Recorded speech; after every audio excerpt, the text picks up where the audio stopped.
Assalamualaikum dan salam sejahtera. Saya Azhari, host anda untuk hari ini.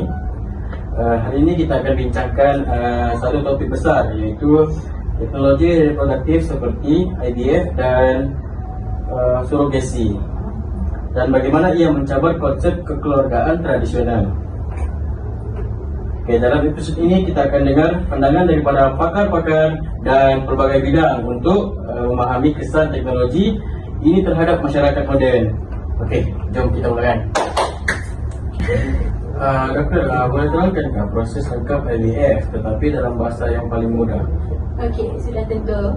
IVF sebenarnya ada 5 fasa utama, tetapi pada hari ini saya hanya terangkan 2 sahaja, iaitu yang pertama, stimulasi hormon.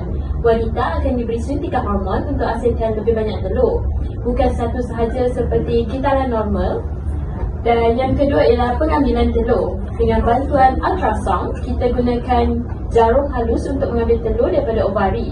Prosedur ini pendek dan biasanya tidak menyakitkan sebab kita beri ubat penenang kepada pesakit sebelum kita buat fasa ni. Okey, terima kasih daripada Dr. Alia.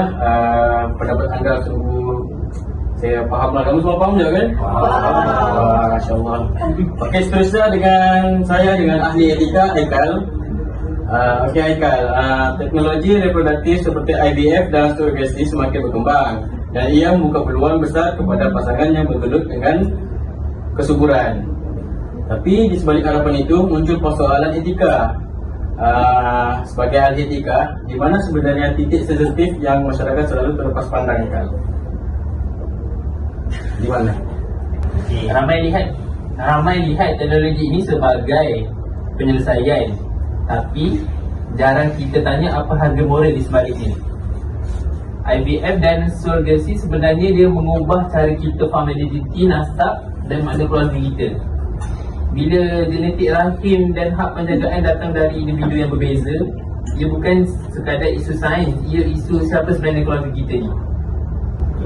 Okey, seterusnya bersama dengan saya Profesor Sosiologi, iaitu Profesor Irham. Okey, lebih tepat dengan Prof Am. Okey, Prof Am, macam mana teknologi ubah makna keluarga sekarang? Pada pendapat Profesor lah.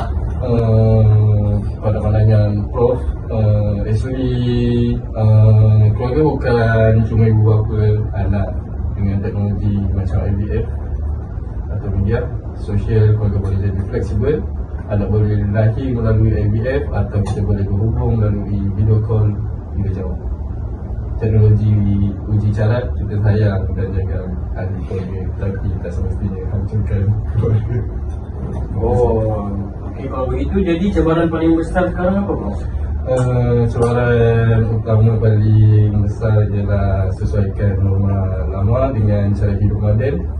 Nilai kasih sayang dan tanggungjawab tetap penting, cuma bentuknya mungkin lain sikit. Okey, terima kasih Profesor Am. Sungguh jelas, tepat, padat dan mudah difahami di situ. Okey, seterusnya bersama dengan saya Ustaz Faris. Okey, Ustaz, sebelum saya terbabas jauh dengan Ustaz, apa pandangan Ustaz tentang IVF ini, Ustaz, dari segi agama, dari pandangan agama lah? Okey, pandangan saya dalam mazhab, IVF digunakan selagi sperma dan ovum daripada suami isteri yang sah. Tapi surogasi itu lebih rumit, ia menyentuh nasab, hak waris dan status ibu kandung. Dalam agama, perkara ini bukan kecil. Maksudnya boleh jadi konflik lah antara niat baik dan peraturan agama. Kebanyakan agama membenarkan IVF selagi sperma dan ovum berasal daripada pasangan suami isteri yang sah dan bertujuan membina keluarga. Islam dan Katolik menolak penggunaan donor atau ibu berganti kerana isu nasab dan etika. Mazhab lain seperti Protestan, Yahudi, Hindu dan Buddha lebih terbuka asalkan proses itu dijalankan secara etika dan tidak merugikan. Okey, maaf Ustaz Faris. Saya hormati dengan pandangan agama yang Ustaz Faris terangkan sebentar tadi. Tapi realiti je, ramai wanita yang lalui IVF hidup dalam tekanan. Suntikan hormon, kegagalan percubaan, kos yang tinggi serta stigma masyarakat. Jadi semua ini ditanggung wanita. Dalam surrogansi, wanita sering dianggap wadah sahaja. Macam wanita hilang agensi diri lah tu. Tepat sekali. Teknologi takkan adil kalau budaya tak adil. Betul tak? Betul. Okay, terima kasih Suhailah. Okey, sekarang ni saya nak tanya dengan anak IVF kita, Akila. Okey, Akila. Sekarang kita dengar dari orang yang wujud kerana teknologi ini sendiri. Apa pendapat Akila? Terima kasih Azhari. Pada awalnya saya hanya melihatnya sebagai fakta biologi yang berbeza daripada kebanyakan orang. Namun ketika meningkat remaja, timbul sedikit persoalan tentang identiti dan normaliti. Dengan masa dan pemahaman yang lebih jelas, saya menyedari bahawa IVF hanyalah satu kaedah kelahiran, bukan penentu nilai diri seseorang. Oh, faham. Okey, kalau gitu adakah Akila pernah merasa berbeza ataupun terasing disebabkan latar belakang kelahiran tersebut?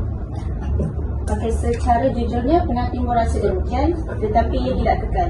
Hubungan yang erat dengan ibu bapa saya membantu saya menerima identiti saya.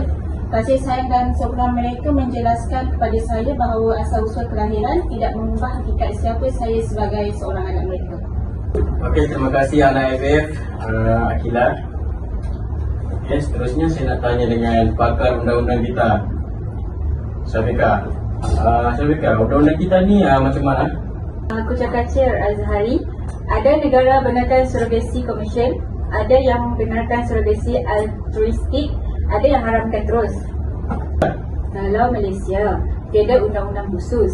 Kalau berlaku pertikaian, contohnya ibu tumpang, enggan serahkan bayi, kita tak ada struktur yang jelas. Okey, terima kasih kepada semua pakar-pakar, ahli, orang awam dan anak IVF kita. Sungguh cantik dalam punya pembahasan dan sungguh memahami. Okey, untuk setakat ini sahaja daripada podcast saya, podcast Azhari. Terima kasih kepada semua pihak. Jumpa lagi di episod seterusnya. Bye. Assalamualaikum. Dah.